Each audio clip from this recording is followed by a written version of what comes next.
तो दोस्तों, आप लोग हमेशा मेरे से पूछते हो यार कि एसएससी सीजीएल में क्या लड़कियां सिलेक्शन नहीं लेती हैं, लड़कियां प्रिपेयर नहीं करती हैं। तो ऐसा कुछ भी नहीं है। आप लोगों के ही क्वेश्चन को लेके मैं आज आ चुका हूं यहाँ पे, और यहाँ पे मैं आप लोगों को दिखाता हूँ कि यहाँ पे लड़कियां कितनी सारी बल्क में एसएससी सीजीएल की प्रिपरेशन करती हैं, एंड वो भी प्रिपरेशन ही नहीं करती, सिर्फ सिलेक्शन तक पहुंचती हैं। तो आज मैं बहुत सारे अलग अलग लड़कियों से बात करूंगा कि उनकी स्ट्रैटेजी क्या है, आने वाले एग्जाम को लेके क्या स्ट्रैटेजी है, हर एक चीज हम डीपली डिस्कस करेंगे। उसके अलावा यहाँ के जो टीचर्स हैं उनसे भी बात करेंगे कि आने वाली स्ट्रैटेजी क्या होनी चाहिए ताकि आप एसएससी सीजीएल जैसे टफ एग्जाम में सक्सेस हो सको और सिलेक्शन ले सको। सो देखो, मैंने जैसा बोला था, मैंने कुछ लड़कियों को बुलाया है इस कैंपस से जिन्होंने पहले 2024 के मेंस दे रखे हैं सीजीएल के। इनके मार्क्स 330 थे, इनके 332 है, और बाकी लोगों के प्री क्वालिफाई नहीं हुआ था, लेकिन ऑलमोस्ट सबके ही 140-150 के आसपास ही थे। तो ये सब बहुत ही एक्सपीरियंस है एंड इनकी प्रिपरेशन बहुत अच्छी है। तो इनसे पूछते हैं कि इनकी प्रिपरेशन में क्या लूप होल्स रह गए थे पहले, और अभी ये आफ्टर पैटर्न चेंज कैसे इसको टैकल कर रही हैं। तो हम एक चीज समझेंगे इनसे। सबसे पहले आप बताओ कि आपके 2024 में 330 मार्क्स थे, तो अभी 2025 में आपने देखा जब से एडिक्विटी आया है तो पैटर्न चेंज हो गया है। तो आप पहले टीसीएस में आपके कितने मार्क्स आ रहे थे पीवाईक्यू मार्क्स में? मेरी पीवाईक्यू में टीसीएस में जैसे कि 150-160 स्कोर जा रहा था। अब जैसे एडिक्विटी आ गया है, न्यू पैटर्न आ गया है, तो उसके कारण अभी मेरे 120 आ रहे हैं। बट मेरे को फिर भी इधर खड़ी हूँ मैं 160 में, इसलिए मेरे को फुल कॉन्फिडेंस है कि इस बार तो मेरा हो ही जाएगा। अच्छा, मतलब अभी आपके भी मार्क्स ड्रॉप हुए हैं, मतलब हाँ। मतलब ये सबकी प्रॉब्लम है भाई। ऐसा ना सोचना कि आप ही लोग के मार्क्स ड्रॉप हो रहे हैं। यहाँ पे देखो 330 जिनके मेंस में आ रखे हैं, 332 आपके बताएंगे। आप जरा आपके मार्क्स कितने आ रहे थे पीवाईक्यू में और आफ्टर पैटर्न चेंज? पहले प्री दिया था मैंने, तो हाँ। उसमें 160-170 तक पहुंच रहा था स्कोर। फिर उसके बाद में 24 के मेंस में 332 थे मेरे। हाँ। फिर जब से पैटर्न चेंज हुआ है तो थोड़ा माइंड भी डिस्टर्ब हो गया कि क्या हो गया एक साथ। इतनी उम्मीद लेके बैठे हुए थे हम कि इस बार तो हो ही जाएगा हमारा। अभी जब हम यहाँ पर दे रहे हैं सिलेक्शन बैच में हम यहाँ पर, तो अब हमारा जहाँ पर पहले प्री के में 170 तक पहुंचे थे, अब हमारा 110, 120 इतना इसको रह गया है। पैटर्न चेंज ऐसा हो गया, पैटर्न चेंज तो गाइस सभी की प्रॉब्लम है। तो बेसिकली मैं ये कहना चाहता हूँ कि अभी जब से पैटर्न चेंज हुआ है तो आपको पता है एग्जाम तो अगले 20 दिन में है। तो अभी आपने क्या सोचा है, क्या स्ट्रेटेजी में ऐसा आप लोग चेंज करने की सोच रहे हो कि एटलीस्ट आप लोग 130-140 तक पहुंच सको एंड प्री बहुत आराम से क्वालिफाई कर सको? आप लोगों को क्या क्या लगता है, कहाँ कहाँ चेंजेस की जरूरत है? मैथ्स में आप बताओ, मैथ्स में आपने क्या सोचा है? जैसे कि न्यू सिलेबस जैसे जो भी ऐड हुआ है ना, हम उसका तो रिवाइज करें, मतलब जो भी है हम वो उनकी क्लासेस कर रहे हैं। अच्छा, न्यू टॉपिक्स रिवाइज कर रहे हो। जैसे श्योर 60 में हम पढ़ रहे हैं, हमारे सर क्या कर रहे हैं, जो न्यू टॉपिक्स ऐड हुए हैं उनकी क्लासेस भी करवाई है सर ने। अच्छा, ताकि क्विक रिवीजन हो जाए उनका। अच्छा। और हम साथ के साथ जो पुराने वाला है उसको रिवाइज कर रहे हैं, और डेली शाम को मॉक लगाते हैं। अच्छा, मतलब मॉक आप लोग लगा रहे हो डेली? ओके। और आपका क्या है, आप बताओ जरा। अभी जब पैटर्न चेंज हुआ था उससे पहले हमारे गौरव सर ने 150 डे का टारगेट दिया था हमको। ठीक तो है। जो पुराना है वो हमारा उसमें हो गया था तैयार। अभी जब ये नया आया है तो सर ने फिर से हमको टारगेट दिया है। तो खुद से हमें इतना ये सोचने की जरूरत नहीं पड़ती है कि हमें ये करना है, ये रह गया हमारा, वो सर ही खुद हमको गाइड करते हैं। बता देते हैं कि क्या क्या करना है और कैसे करना है। और डेली हमको शीट देते हैं कि प्रैक्टिस के लिए, ताकि ये चैप्टर हो गया आपका, अब आप प्रैक्टिस करो। हमारा QIP भी होता है इस तरीके से। तो ज्यादा परेशानी हो नहीं रही अब हमको पैटर्न चेंज होने के बाद भी। अच्छा, मतलब ओवरऑल आपको बेसिकली गाइडेंस एक मिल रखा है। तो आपने मतलब क्या सोचा, जैसे एज अ एस्पिरेंट मैं अगर बात करूं कि मेरे मान लो प्री मैंने क्वालिफाई नहीं किया, आपका भी एक टाइम था कि आपने प्री क्वालिफाई नहीं किया, तो आप उसके बाद यहाँ पे शिफ्ट होके श्योर 60 में आए, तो मतलब कैसे पता चला कि यहाँ आना चाहिए? क्योंकि यहाँ पे मैं सुन रहा हूँ कि यहाँ पे तो फोन भी जमा रहता है 6 दिन के लिए। तो एक ये एज अ एस्पिरेंट ये बहुत अच्छी चीज है, लेकिन आपको क्या इससे तकलीफ होती है कि नहीं होती है? आपको क्या लगता है इसका? यहाँ पर ये है कि देखो, तकलीफ तो नहीं होगी, क्योंकि जो बच्चा सच्चा ईमानदार अपनी जॉब के लेके जो आया है वो बिल्कुल भी तकलीफ फील नहीं करेगा। और हमारे लिए सबसे अच्छी बात यह है कि फोन का बिल्कुल भी डिस्टर्बेंस नहीं होता है हमको कि फोन चलाना है। भूल जाते हम संडे वाले दिन कि हाँ हमें फोन भी मिलना है, बिल्कुल भी नहीं रहता है। अच्छा। हाँ, बस सुबह घर वालों को कंफर्म कर देते हैं कि हम ठीक है, तबीयत ठीक है, बस। तो मतलब जो बाकी बच्चे फोन में अपना टाइम अननेसेसरी वेस्ट करते हैं, हाँ, वो हमारे यहाँ पे इंस्टाग्राम में, इन सब में, तो आप लोग उसमें वेस्ट नहीं करते हो? पहले हम करते थे, पहले हम वो स्क्रॉल करते थे। जैसे कि मैंने घर से तैयारी की थी तब, तो हम पहले बहुत ज्यादा रील्स वगैरह में टाइम वेस्ट कर देते थे। जैसे लाइब्रेरी जाते हैं तो नॉर्मली हम लाइब्रेरी जाते थे। और मतलब ये होता है भाई, जितना उसके फोन को साइड में रखते थे, पर फिर भी मतलब वही चीज हुआ कि 1 घंटा पढ़ा, फिर आधे घंटे फोन स्क्रॉल किया, फिर पढ़ा, फिर ऐसे। तो एट द एंड होता है कि हमने पढ़ा 10 घंटे, लेकिन आउटपुट जो निकल के आया वो 3-4 घंटे का ही हाँ, निकल के 3-4 आया। घंटे का। हाँ, तो ये एक आपको यहाँ पे फायदा हाँ, दिख रहा है जो इधर बेनिफिट है। पॉजिटिव इन्वायरमेंट अच्छा, है, अच्छा। और है ना, जैसे फोन सबमिट हो जाता है तो कोई डिस्ट्रैक्शन वगैरह नहीं। तो अभी आपने लास्ट 20 डेज का क्या टारगेट सेट किया? अगले 20 दिन में जो प्री होने वाला है उसके लिए आपने क्या टारगेट सोचा है? सर अभी लास्ट 20 डेज के लिए हमारी इधर मेंटरशिप हुई है, जो हमारे मेंटर सर हैं उन्होंने हमें 20 डेज का टारगेट दिया है, तो वो प्री के लिए दिया है अभी, तो हम उसको फॉलो कर रहे हैं। अच्छा, उसके बाद वो मेंस के लिए मेंटरशिप करेंगे, तो हम देख उसको रहे हो follow कर रहे कॉन्फिडेंस, देख रहे हो गाइस, प्री मतलब क्वालिफाइड है, अभी मेंस के बारे में सोच रहे हैं, तो इस लेवल का कॉन्फिडेंस चाहिए अगर आपको भी सिलेक्शन लेना है। बाकी यार ओवरऑल अभी हम गौरव सर से बात करते हैं कि उनका क्या अप्रोच है टुवर्ड्स जो आने वाले 20 दिन है, कैसे वो अप्रोच करने वाले हैं, तो एक बार उनसे भी डिस्कस करते हैं।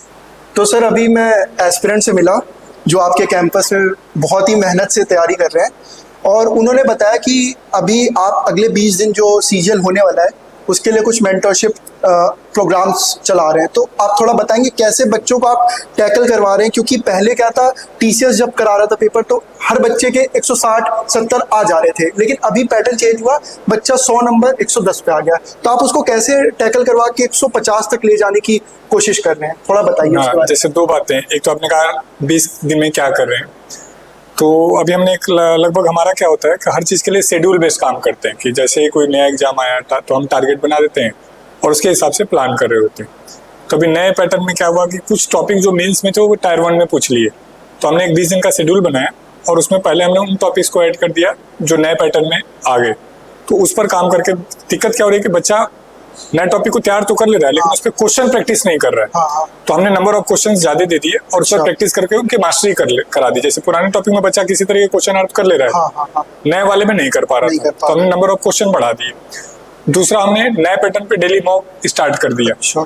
अब यहाँ पर एक बात समझने की जरूरत है, शायद हमारे टीचर्स भी गलत एक्सप्लेन कर दे रहे हैं, बच्चे नहीं समझ पा रहे हैं कि नए पैटर्न में नया कुछ भी नहीं है। पेपर को कर दिया गया लेंदी, और लेंदी भी किस सब्जेक्ट में, इंग्लिश और जीएस में। तो जो जीएस बच्चा 5 मिनट 4 मिनट में कर लेता था, अब उस जीएस के लिए 7 से 9 मिनट लग रहा है। जो इंग्लिश में बच्चा 7 से 6 मिनट 8 मिनट में करता था, अब उसके 11 से 12 मिनट लग जा रहे हैं। तो यहाँ का जो टाइम कम पड़ा उसका इम्पैक्ट मैथ और रीजनिंग पे पड़ रहा है। तो अब ऑनलाइन वाले प्लेटफॉर्म क्या कर रहे हैं, मैथ और रीजनिंग को टफ दे रहे हैं, टफ की जरूरत ही नहीं है, टाइम मैनेजमेंट नहीं हो पा रहा है, तो उसको बैलेंस करने की जरूरत है। तो बच्चे पैनिक हो रहे हैं कि अब हमारे नंबर कम हो गए और पेपर टफ आने लगा। तो पेपर टफ है ही नहीं, पेपर लेंदी है। यदि जो बच्चे सिलेक्शन फेज को देख आए वो समझ पाएंगे कि पेपर टफ नहीं आया था, पेपर लेंदी था। लेकिन हमारे प्लेटफॉर्म वालों ने, जितने प्लेटफॉर्म में देख रहा हूँ, तो उन्होंने कंपटीशन में और टफ करके बच्चे का कॉन्फिडेंस तोड़ दिया। तो अब इसमें 2 काम कर सकते हैं, एक तो उसी पैटर्न पे टेस्ट बनाए, तो बिल्कुल जैसे हम लोगों ने बनाया और फ्री ऑफ कॉस्ट दिया अभी, ताकि एटलीस्ट हर बच्चा कर पाए। दूसरा, नंबर ऑफ टेस्ट का प्रैक्टिस ज्यादा करना पड़ेगा। अच्छा, जैसे ही नंबर ऑफ टेस्ट प्रैक्टिस करेंगे तो बच्चा इसको टैकल करना सीख जाएगा, क्योंकि लेंदी पेपर में क्या है, ये सीखना है कि स्किप कैसे करना है। और जब तक लेंदी पेपर 30, 35, 40 नहीं अटेम्प्ट करेंगे तब तक स्किपिंग नहीं आएगी। अभी क्या था कि बच्चा को पता था कि क्वेश्चन करना है नहीं करना है, क्योंकि अब जैसे बुकैब की बात करें तो 1 लाइनर था, तो 7-8 क्वेश्चन हो जाता था। अब ग्रामर इन्होंने पलट दिया, ग्रामर लेंदी कर दिए, जो पीक्यूआरएस 1 लाइन 2 लाइन के थे 4-4 लाइन के कर दिए।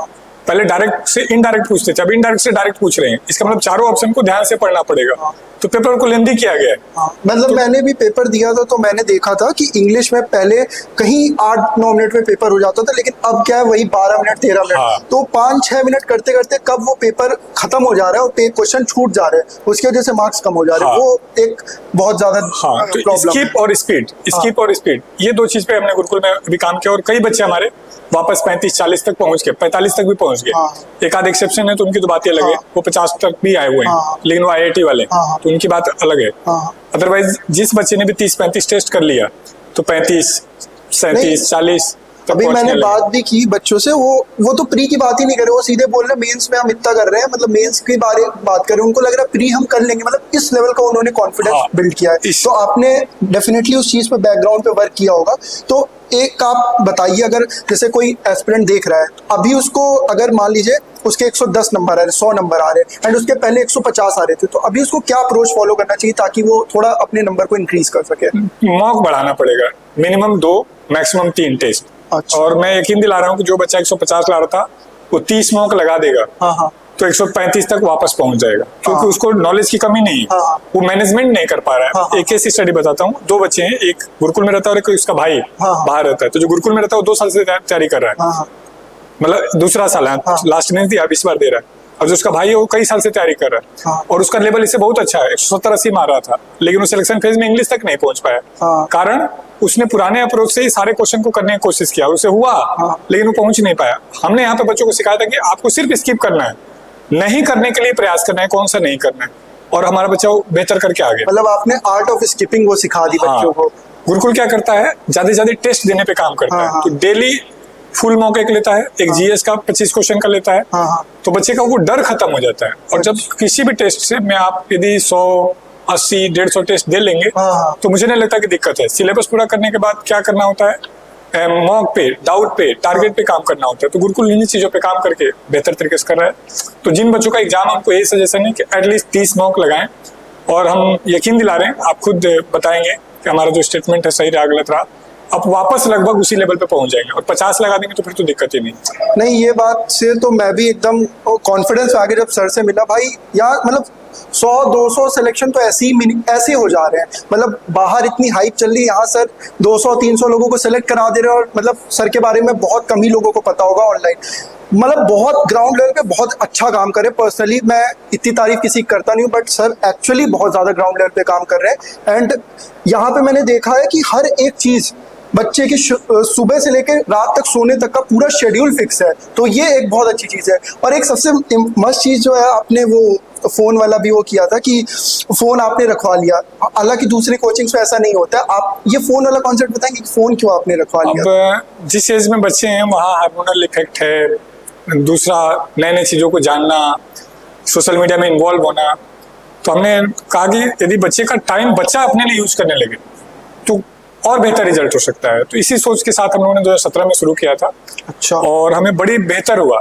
यदि आप अपना भी वेलनेस टाइम चेक करेंगे तो एवरेज 4 से 5 घंटा मिनिमम लगा रहे हैं, जबकि दिमाग को लग रहा है कि 1-2 घंटा लग रहा है। तो मोबाइल छोड़ने से क्या हुआ कि बच्चे को हमने उसके सपनों के प्रति सीरियस कर दिया। मोबाइल क्या है, इल्यूजन में रखता है, मतलब हमारे आने वाले चैलेंजेस को हम नहीं देख रहे होते। तो एक तो सीरियसनेस आ गया, हर बच्चा सिंसियर होता गया। दूसरा, यदि उसका टाइम बचा लेंगे तो उस बचाए हुए टाइम को टारगेट के लिए यूज कर पाएंगे। ओके। और तीसरा, यदि मोबाइल हट जाएगा तो जो उसका टाइम दूसरा कोई किल कर सकता है वो टाइम खत्म हो जाता है। किसी का कॉल आ जाएगा, मैसेज आ जाएगा। अब यहाँ बच्चा अपनी सुविधा से कॉल कर रहा है, अपनी सुविधा से समय को यूज कर रहा है। तो मुझे लगता है ये हमारा एक मजबूत डिसीजन था, और इसी वजह से हम शायद बहुत बेहतर रिजल्ट दे पाए। नहीं, एक्चुअली रिजल्ट में तो बहुत ज़्यादा मैं देख रहा हूँ, यहाँ पे इम्प्रूवमेंट देख रहा हूँ। एंड सबसे बेस्ट चीज़ मुझे ये लगी कि हर बच्चे के अंदर एक कॉन्फिडेंस दिखता है कि यार हाँ मैं कर लूँगा, सेलेक्ट हो जाऊँगा। तो डेफिनेटली सर ने भी इस पर बहुत ज़्यादा वर्क किया होगा। एंड मैं भी आप लोगों से कहूँगा कि यार एक बार देखो गुरुकुल के कैंपस को आके। श्योर 60 गुरुकुल का कैंपस बहुत ही बढ़िया। अगर आप फाउंडेशन कोर्स करना चाहते हो, सिलेक्शन कोर्स, अभी सर आपका मेंस के लिए भी आएगा ही। हाँ, मेंस के लिए भी लेकर आए। हाँ, तो मेंस के लिए जो मतलब एंड मूवमेंट पे लास्ट ईयर सिलेक्ट नहीं हो पाया, अगर उनके पास वो अफोर्ड कर सकते हैं, आना अफोर्ड कर सकते हैं, टाइम यहाँ पे दे सकते हैं, तो प्लीज आए। बट एक चीज़ है, बहुत ज़्यादा डिसिप्लिन रहना पड़ेगा। डिसिप्लिन रहोगे तभी आप सिलेक्शन तक पहुंच पाओगे। So thank you so much sir. इसमें एक चीज मैं ऐड कर दे रहा हूँ। हमारे पास तभी आइएगा जब बहुत मजबूत मेहनत करने की क्षमता हो। हाँ, इस बात की गारंटी है कि वो खाटू श्याम का जो नारा, हारे का सहारा, तो हम लोग भी लगभग इसी तरीके से कर रहे हैं कि यदि आपसे नहीं हो पा रहा है, आप थक गए हैं, कॉन्फिडेंस खत्म कर चुके हैं, तो यकीन मानिए मतलब हम आपके अंदर वो स्पार्क पैदा करेंगे। ऐसे ढेर सारे केस स्टडी है जहाँ बच्चा बिल्कुल 29 साल में 30 साल में आया और हमने बहुत बेहतर उसका रिजल्ट मतलब फाइनली करा के भेजे। नहीं, बहुत बढ़िया सर, बहुत अच्छा काम करें। एंड होप कि ऐसा मतलब और लोगों तक ये वीडियो पहुंचे, ताकि लोगों को आपके बारे में पता चले कि ग्राउंड लेवल पे कितना बेहतरीन काम हो रहा है। सिलेक्शन धड़ाधड़ मिल रहे हैं, हर जगह मिल रहे हैं। सो अगर इस वीडियो को आपने यहाँ तक देखा है तो प्लीज़ एक बार चेकआउट करना श्योर 60 गुरुकुल के कैंपस को। एंड बहुत ही अफोर्डेबल फीस है, हर कोई अफोर्ड कर सकता है। और बाकी शेयर कर देना इस वीडियो को। Thank you so much sir आपका टाइम देने के लिए, बहुत ही अच्छा लगा सर। गाइज अभी हम देखो यहाँ पे कैंपस के मेस एरिया में है। एंड यहाँ पे सारी लड़कियाँ जो है वो अभी लंच कर रही हैं। तो हम पूछते हैं कि लंच में इनको क्या क्या मिलता है। तो आप लोग बताओगे लंच में आप लोग को क्या क्या मिलता है यहाँ पे? लंच में हमारा 7 दिन का अलग अलग शेड्यूल होता है। मंडे को अलग खाना होता है, ट्यूसडे को अलग, वेडनेसडे को अलग, ऐसे ऐसे वहाँ पे हमारा टाइम टेबल बना हुआ है पूरा। नाश्ते से लेकर डिनर तक हमारा अलग अलग चीज़ें तय होती है पहले से ही। तो खाना यहाँ का बेस्ट है। खाना आप लोग को अच्छा लगता है? हाँ काफ़ी ज़्यादा अच्छा है मेरे अकॉर्डिंग। यहाँ पे किसी और जैसे हॉस्टल होते हैं और सारे, उसमें तो खाना इतना अच्छा नहीं होता, पर यहाँ पे काफ़ी हद तक बहुत अच्छा है, सब पसंद करते हैं यहाँ पर।